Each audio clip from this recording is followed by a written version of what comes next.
Imagine a digital world where everything is frozen in place. The character, the ground, a wooden crate sitting in the distance, nothing happens on its own.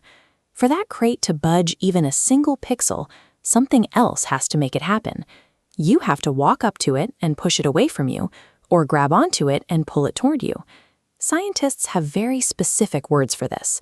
A push or a pull is called a force, and when that force causes an object to change its position, we call that motion. We can see this in these illustrations. When the child shoves the heavy box, she is using a force to move it away from her. When she grabs the handle and pulls it, she is using a force to drag it closer. Whether you are exploring a blocky digital landscape or moving furniture in your bedroom, without forces, everything would stay frozen in place. Forces also control how an object behaves once it's already moving. If you apply an extra push in the same direction it's traveling, the object will speed up. If you apply a force from the side, you will knock the object off its path and change the direction it travels. This diagram of a soccer game shows that exact change. The ball is already flying through the air, but when the boy hits it with his head, he applies a new force that instantly steers it toward the goal. To bring a speeding ball to a complete halt, you need a force to push back against it and stop its travel. Controlling speed, steering a path, and stopping completely all depend on how you apply force. You don't always need a person to provide the push or pull. In the natural world, wind and water currents act as invisible forces. Look at these palm trees.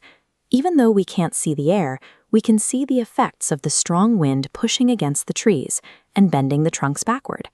Forces move things around, but they can also change the way an object looks. When you apply a push or a pull to soft materials, they compress, stretch, or flatten. These images show how forces change shapes. Squeezing a sponge pushes the material inward, making it smaller. Pressing down on a lump of green clay with a hand squashes it flat. Forces are responsible for where things go and what their physical bodies look like. Sometimes two separate forces pull on the same object at the same time. When these opposing poles are equal in strength, they cancel each other out.